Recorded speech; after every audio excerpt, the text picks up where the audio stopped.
Hello, and welcome to Trans Truth, the podcast dedicated to dispelling myths, fear, and ignorance about transgender people. Along the way, we'll be sharing items of interest to the transgender community, from political and news events to health, fashion, and beauty.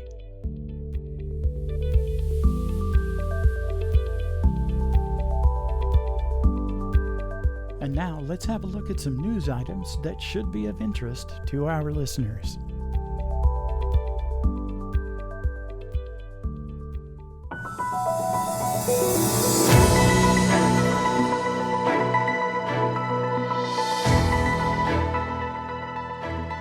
Let's start off with some good news.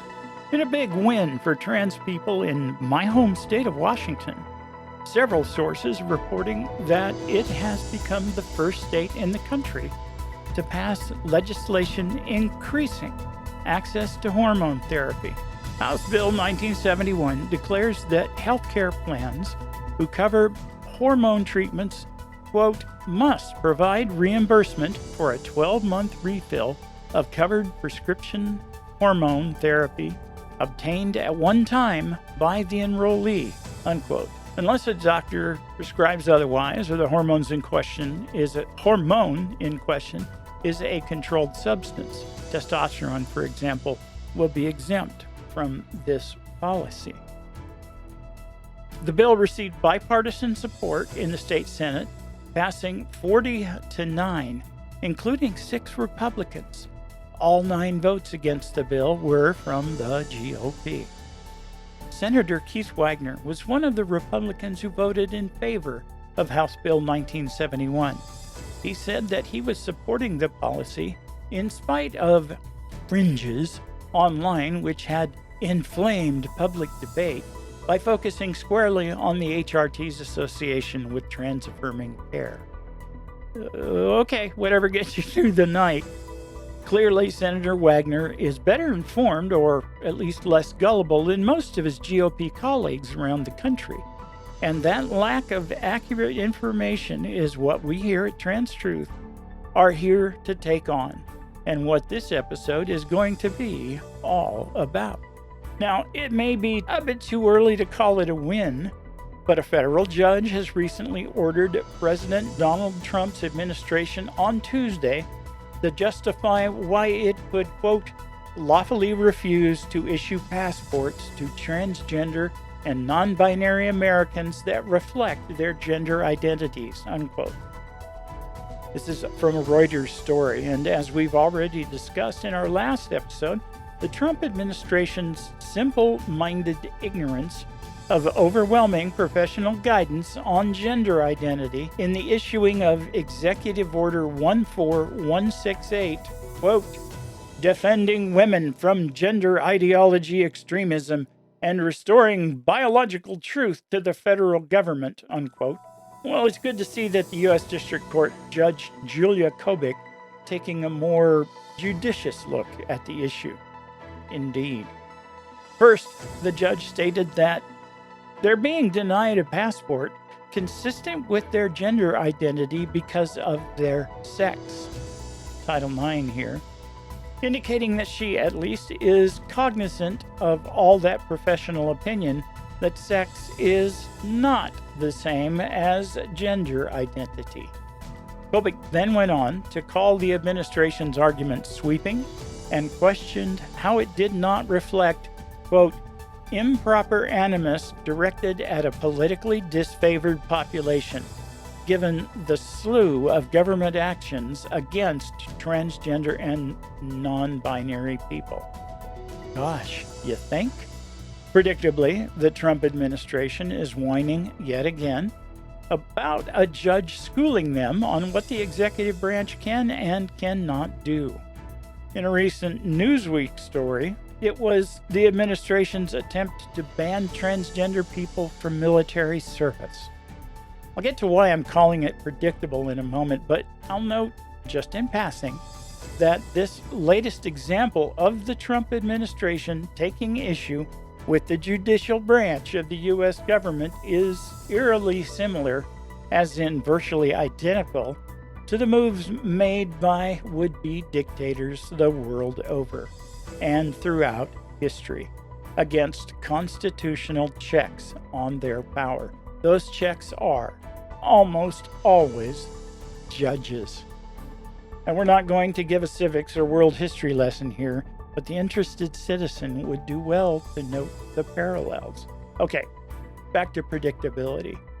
We noted in our last episode that the Trump administration is laboring under a fundamental misconception that gender identity is inextricably tied to biological sex. They even issued an executive order to that effect titled Defending Women from Gender Ideology Extremism and Restoring Biological Truth to the federal government. That order positively drips irony that a man like Donald J. Trump, an adjudicated rapist and a self-described pussy grabber, should pretend to ever actually protect women. But making that observation is like shooting fish in a barrel, as we say down here in Texas. From the very title, the order also drips with ignorance. To be fair, and as we've noted in our last episode, that kind of ignorance is extremely common when it comes to gender identity. And we also noted in our last episode that modern understanding of gender identity is relatively new, as in only a couple of decades old.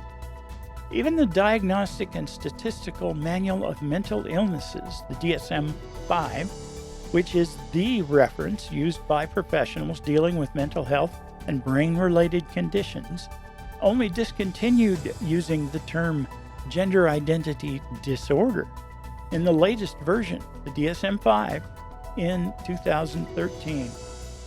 Now, right or wrong, most people are still using the common sense view of gender identity that they learned in 7th grade health class. One would expect the people advising the leader of the free world to know better. Then again, they need issues like this to keep their base distracted from the fascist kleptocracy that they are building. Axios reports that so extreme are the official views of the United States government that several of our European allies have issued travel warnings to their trans and non-binary citizens considering travel to the U.S. From the Axios story, the Danish Foreign Ministry's page, updated Thursday, now reads, "If your passport has the gender designation X, or you have changed gender, it is recommended to contact the U.S. Embassy prior to travel for guidance on how to proceed." All right, here's your Godwin's Law warning. Let's try a thought experiment using the previous story. Axios reports that so extreme are the official views of the United States government that several of our European allies have issued travel warnings to their Jewish citizens considering travel to the U.S. From the Axios story, the Danish Foreign Ministry's page, updated Thursday, now reads, "If your passport or any other documents identify you as Jewish, it is recommended to contact the U.S. Embassy prior to travel for guidance on how to proceed." And it should ring alarm bells, given the stories reported just today that DOGE is now forming a registry of Jews in the United States. Not Us reports that nationally, Democrats are starting to talk about how to handle transgender issues, with the early consensus being, quote, "Don't be so dogmatic that you risk alienating voters and allies," unquote. There's actually been a flurry of articles on that subject, Democrats debating political strategy and trans rights. That's a discussion that is long overdue, and here's why. A few days ago, on MSNBC's Morning Joe, I heard host Joe Scarborough share a piece of political wisdom that one of his mentors taught him when he was a freshman in the U.S. Congress. Quote, "Politics is a game of contrasts," unquote.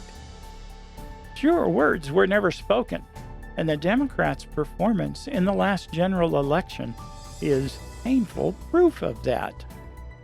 Look, while we'd all love to pound our fist and insist that trans rights are not something that we should ever compromise on, we should first remember the words of J. William Fulbright, who said, "To be a statesman, you must first get elected." Democrats failed spectacularly to do that in 2024 because they led with their chin on social issues at a time when pocketbook issues were what voters cared about. As if we needed any more validation that the Republicans are using the public's lack of familiarity with trans issues to stoke fear and pretend to be protecting our women and girls. Here's a clip, courtesy of X, where Donald Trump says in the Oval Office that is exactly what the Republicans should continue to do. And I saw this morning where one of them is pretty well known, one is arguing, fighting like crazy over men being able to play in women's sports. I said, I thought that was tried. I thought that was about a 95%, I think it's a 95% issue. But in a way, I want them to keep doing it because I don't think they can win a race. And I tell the Republicans, I said, don't bring that subject up because there's no election right now. But about a week before the election, bring it up because you can't lose. Okay, I can hear the angry mob already. Shame on you, Aunt Kelly, for throwing us all under the bus over the price of eggs. My friends, that bus ran us all down last November, and it was fueled by economic issues first. The manufactured outrage over social issues was the bait that the Democratic Party fell for and followed out into traffic. Even Representative Sarah McBride, the first openly trans member of Congress, has cautioned moderate Democrats that the tenor and tone of their comments, particularly on questioning trans athletes in sports, which is where most of the debate was focused, might inflame and splinter factions instead of being productive. Amen, Congresswoman McBride. A reasoned debate about trans women athletes is one that requires more than a little nuance, as we have stated here on numerous occasions. It is the unfortunate reality, however, that nuance is pretty much useless in today's soundbite-driven political reality. And I'm pretty sure that my co-host is about to tell us that y'all can forget about changing that anytime soon. To which I say, so stipulated. This episode will be about the huge job ahead of us when it comes to overcoming what passes for common sense and building a basic understanding of contemporary thought on gender identity among average Americans, which is why we should be taking a much more strategic approach to our politics in the near term. I encourage our listeners to read the article on notus.com, links in the program notes as always, and consider the wisdom being espoused by Representative McBride and others.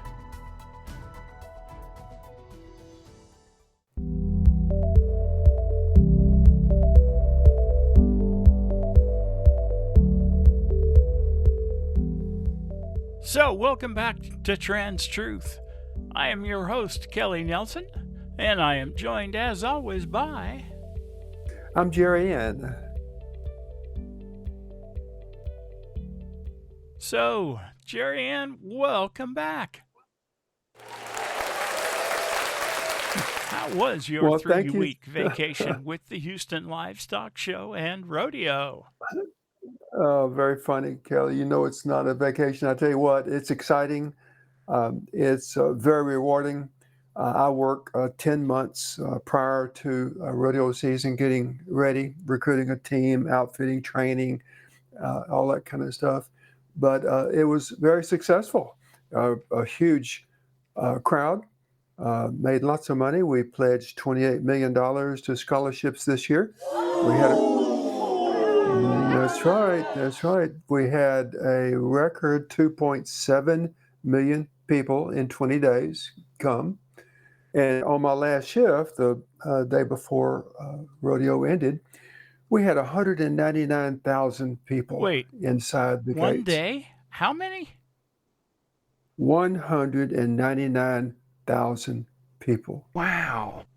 inside the gate for my last shift. My team sells tickets at the carnival. I have a team of 74, and we man ticket booths and self-serve kiosks. And we sold tickets to more or less 199,000 people that day. That is just So- amazing. So anyway, yeah. So you're all recovered now. I am recovered. And I think this might be my last year. I've volunteered for 7 years. This is my second year as a captain. And I think it might be time for someone younger to step up and take over the reins. Well, congratulations on a successful career. I'm going to brag on you a little bit now. Was it last year? Last year, Jeri Ann was awarded by the Houston Livestock Show and Rodeo the title of Top Hand. And as I understand it, that's not an award they always give out. No, there are 35,000 volunteers, 860 on my committee. And I think one other person got that award. Wow. So we're in the presence of greatness. So, all right. Thank you for that. Back to Trans Truth.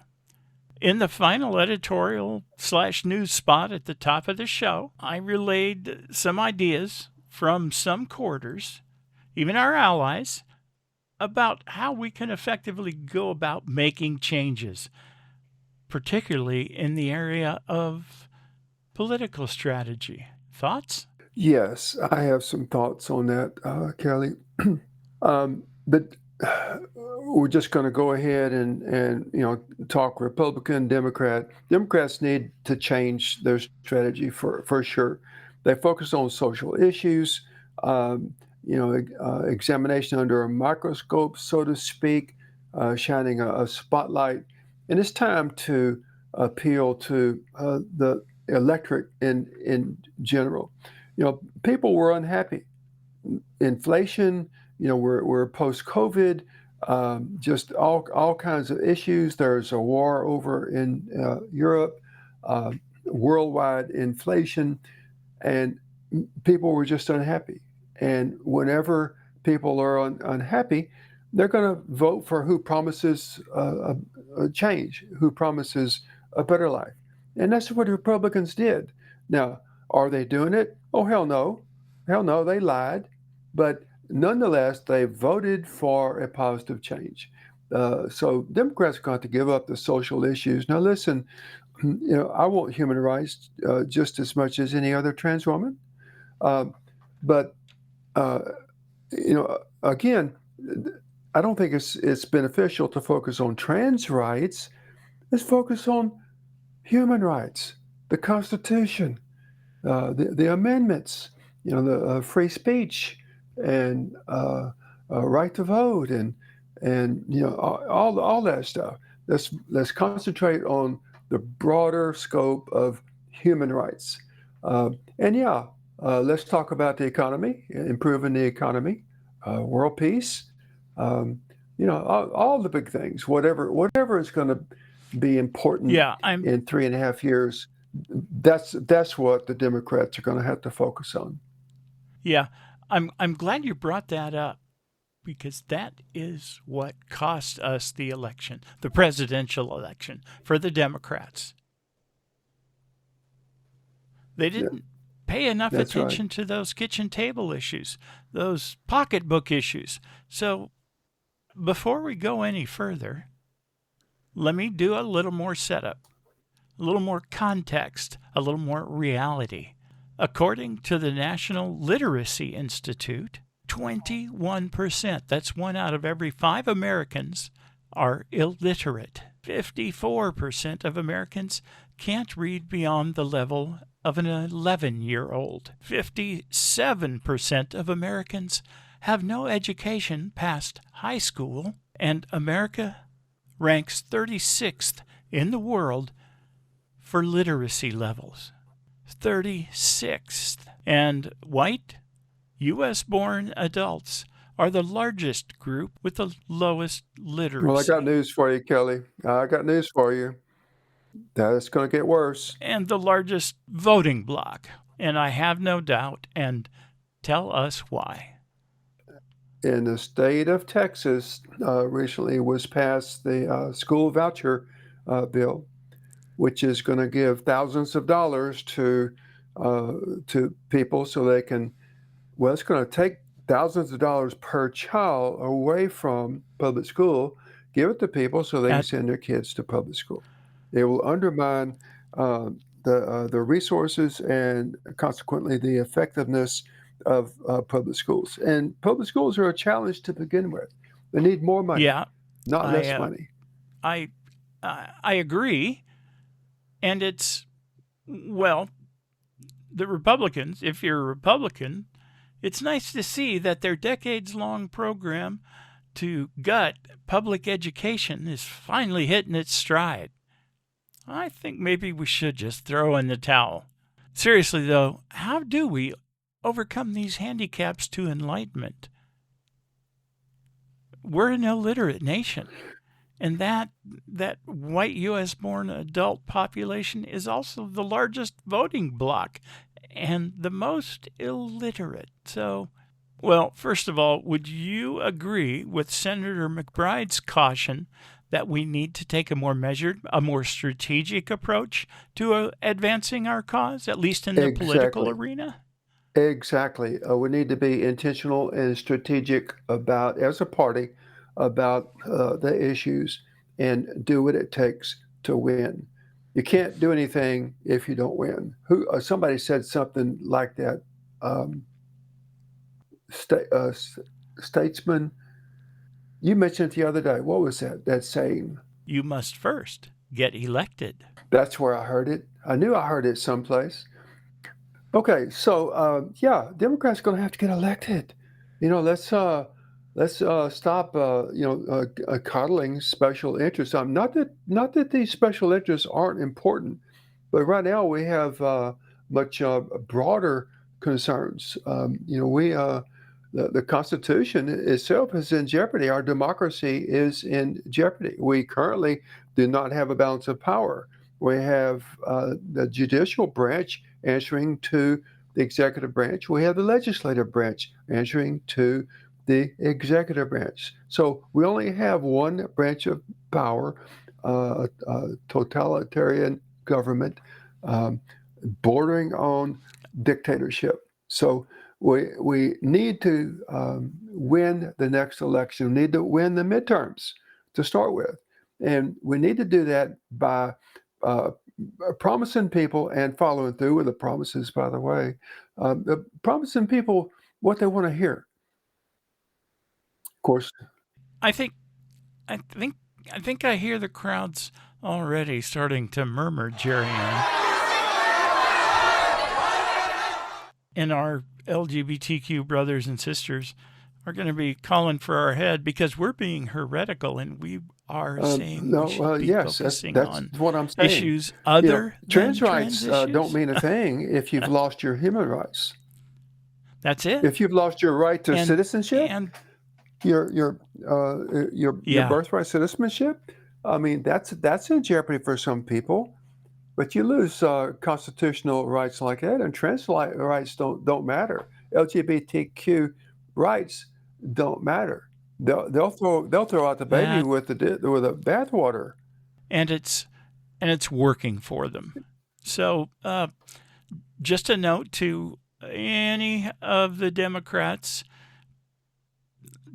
politicians or would-be politicians out there, the ladies at Trans Truth will back you when you want to prioritize constitutional rights and pocketbook issues. And we'll give you that endorsement. Exactly. And let's go back to that 57% of Americans have no education beyond high school, and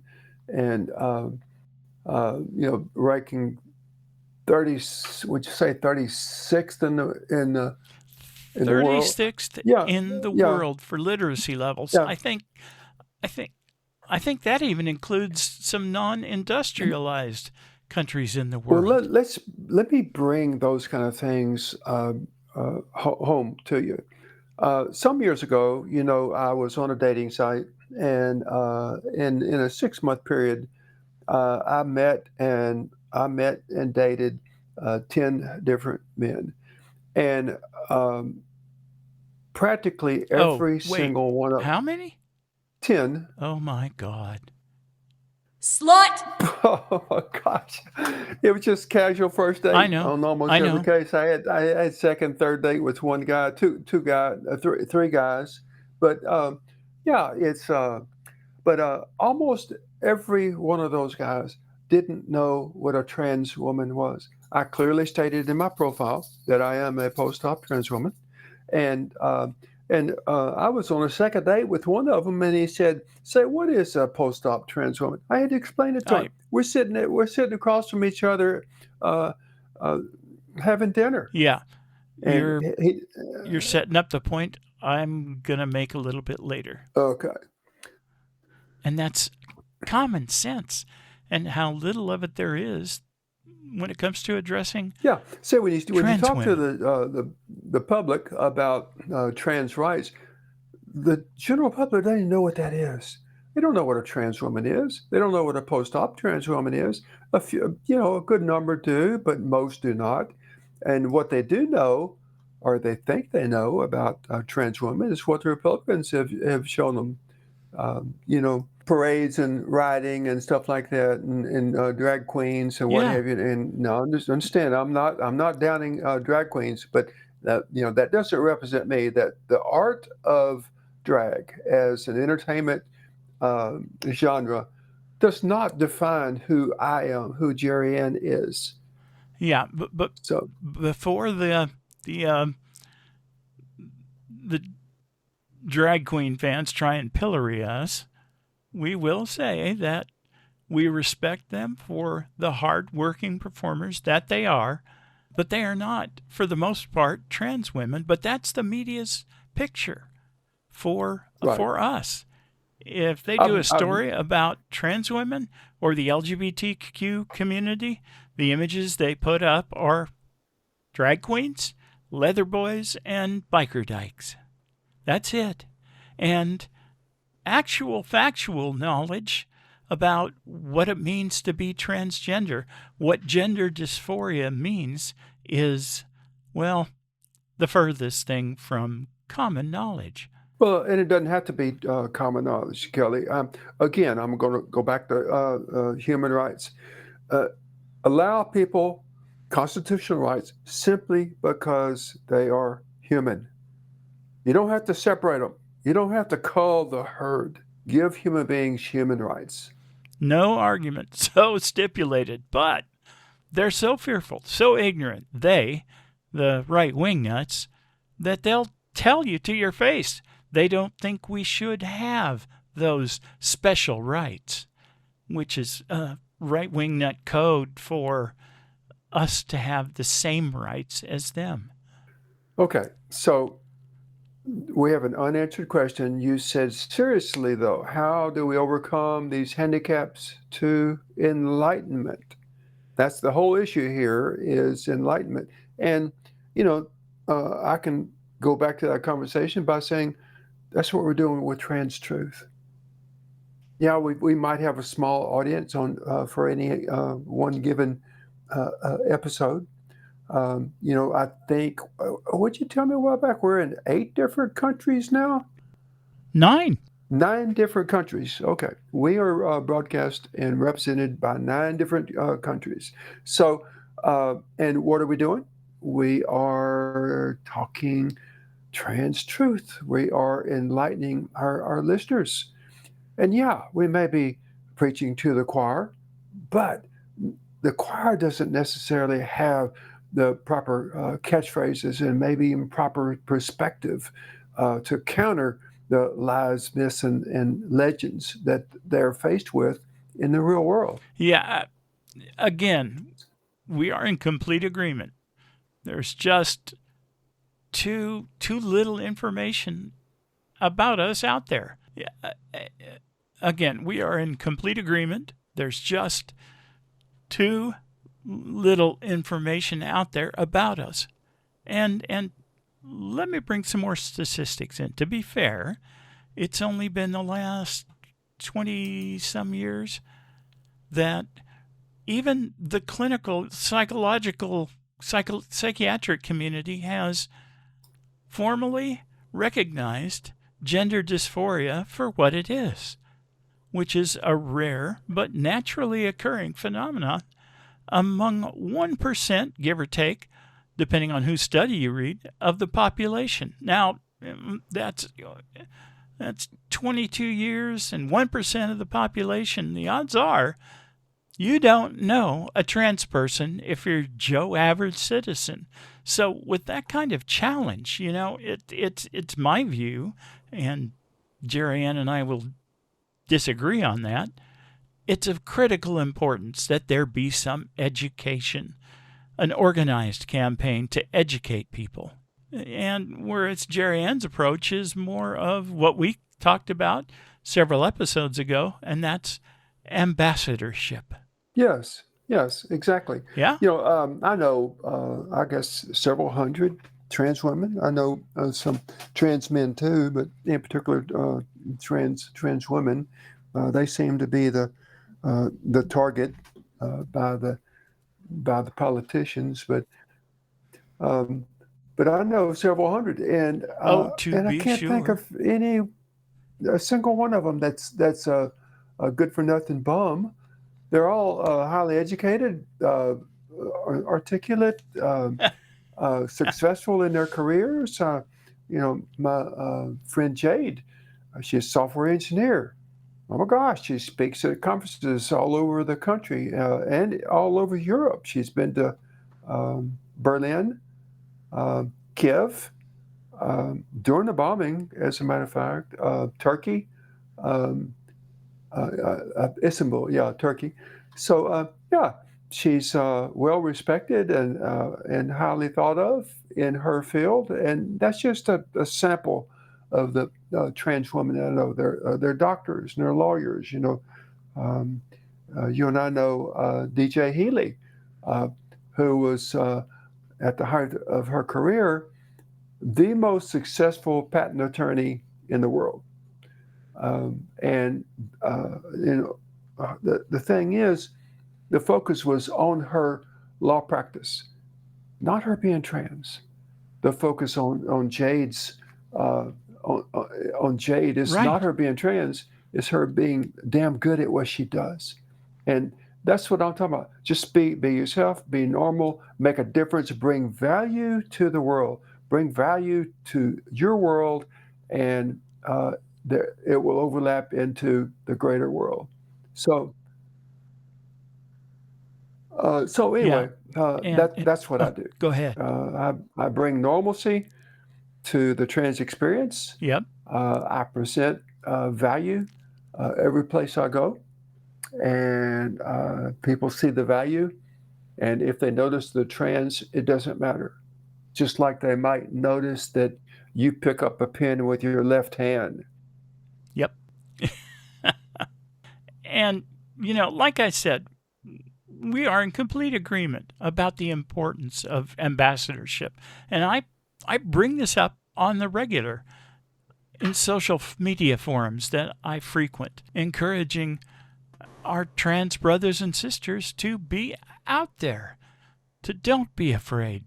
Take your place in society. And the reason being, well, I think I did the numbers on this in a recent episode. If you take 1% of the population, depending on whose study, if I remember right, that means that one out of every, based on the U.S. population, 1 out of every 215 people is trans. That's not out trans, that's at all trans. So, and I also cited another sociology study that showed that the average person can be acquainted with about 150 people. Now, that's an average, and it's based on the size of our brain. The stuff that fits inside our skull. There's not much more capacity to maintain familiarity beyond 150 people or so. So that means that most people, correct me if I'm wrong on the math, Jeri Ann, most people don't know a trans person. And beyond that, most people who do don't know that they know a trans person. So, yeah, I don't think we can rely on ambassadorship and familiarity to carry the day for us, especially when we are faced with such a big organized campaign of disinformation. Well, the focus is on trans people now, in particular trans women, it seems like. But there have been other groups that have been persecuted in the past. And, I've spoke about the greater concern of human rights. And some of those other groups are losing rights nowadays also, especially Hispanic people. If you were not a natural-born citizen, or even if you are a natural-born citizen, but you're Hispanic, you've become a target. Just kind of like the blacks were a target for centuries, and still are to some extent. Yep. And don't get us started on current events and civil rights and constitutional rights, because we're educated people and we could go on all day about that. But speaking of education, here's a thought, an idea that I thought might be an effective approach. But first, here's some background that I learned only recently.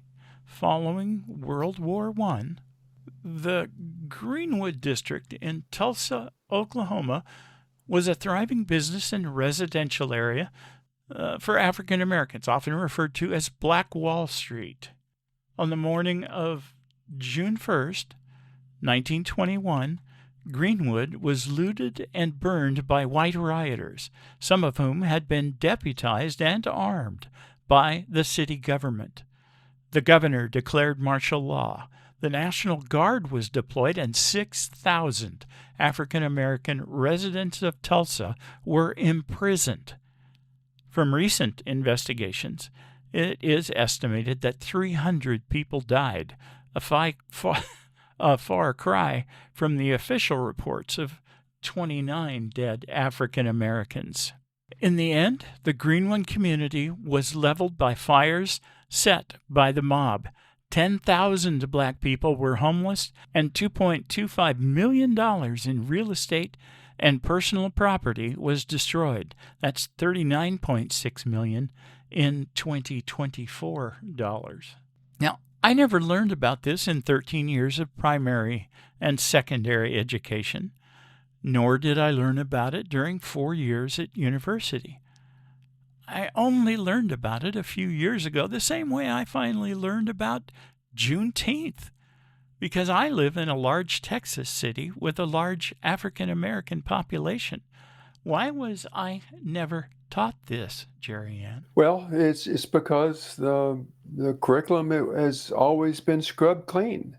You don't ever learn about black cowboys, and black cowboys were the first cowboys. They were the slaves of ranch owners who were given a job to take care of the herds, and they developed the cowboy skills.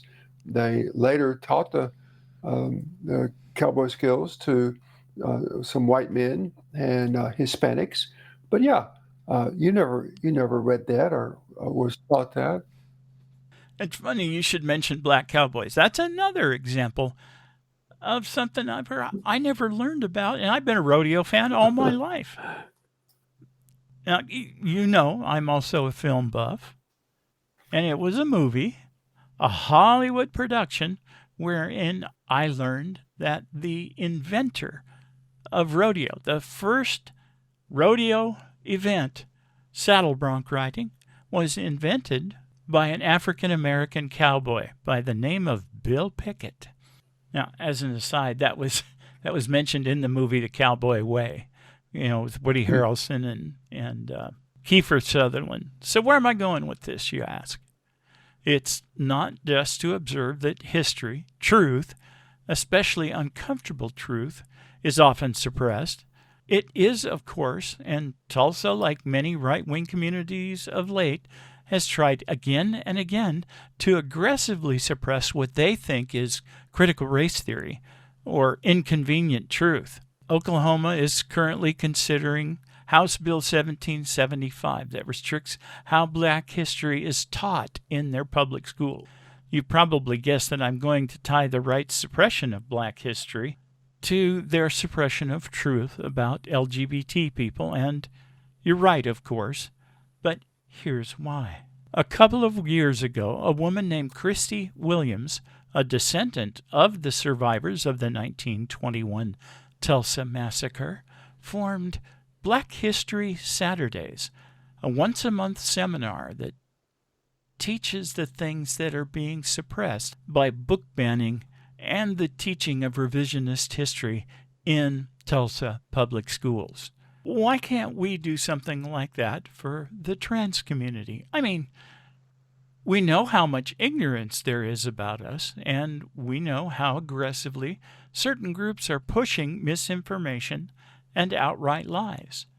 We're here behind the mics for that very reason. And yes, we'd be preaching to the choir by and large, but I have to believe that there'd be the opportunity to reach at least some people who don't really understand us but want to. Well, I agree. You may have someone, assuming that you have a location and a time, and you do a seminar, you might have some people who are curious, and maybe are preaching to the choir. But then again, like I said earlier, there are people who. Well, let me give you an example. When I was growing up, every once in a while, there'd be something come up in conversation about a trans person. Christine Jorgensen, back in the 60s and 70s in particular. There was a young person in the neighborhood where I lived as a kid who was trans and got beat up by her father and kicked out of the house and stuff like that. Well, whenever these things were being talked about, guess what Jeri Ann did? Jeri Ann tried to be invisible. Jeri Ann hoped that the subject matter didn't cause anybody to scrutinize me and somehow miraculously discover that, hey, there's something wrong with Jeri Ann. So, yeah, that's the way it is. A lot of times a trans person just lays low because they don't know what to say. They don't know how to counter the hatred, the lies, the myths about trans people. So a seminar can arm people with vocabulary to talk about, subject matter to talk about, truth. We can arm people with truth, just like we do on this podcast. Yep. Well, Jeri Ann, we've been at it for just over a half hour. Are we close to wrapping up? Oh, sure. Do you think we have any listeners left? I thought I heard some snoring earlier. Well, this is a good place to bring in this episode's trans truism. And for this one, I picked a few lines out of the DSM-5. That's the Diagnostic and Statistical Manual, published by the American Psychiatric Association and used by virtually all mental health professionals. The DSM-5 is the authority that those professionals use when diagnosing and treating gender dysphoria, among many other mental issues. Gender dysphoria is the diagnostic term used to describe the condition where the patient suffers distress, depression, anxiety, even anger from the feeling that they have the wrong biological sex. And the DSM-5 lists several diagnostic criteria, any two of which, for appearing for 6 months or more, meet the diagnostic criteria for gender dysphoria. A marked incongruence between one's experience or expressed gender and primary and or secondary sex characteristics, or in young adolescents, the anticipated secondary sex characteristics.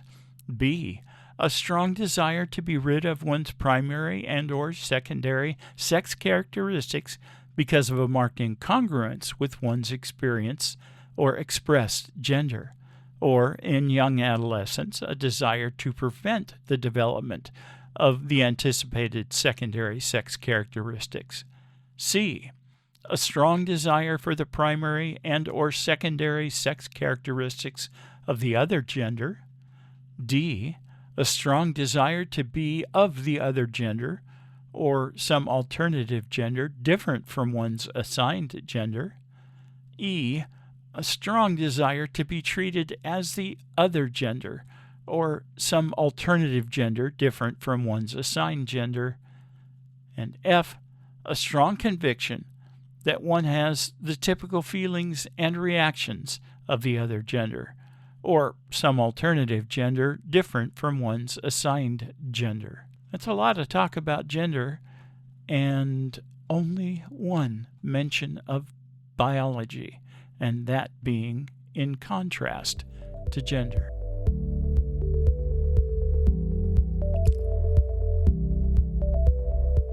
You have been listening to Trans Truth, the podcast that speaks the truth about what it means to be transgender. We hope that you have found this episode to be informative and enlightening, whether you are transgender yourself, if you have a friend or loved one who is transgender, and especially if you are simply looking to understand more about the transgender experience.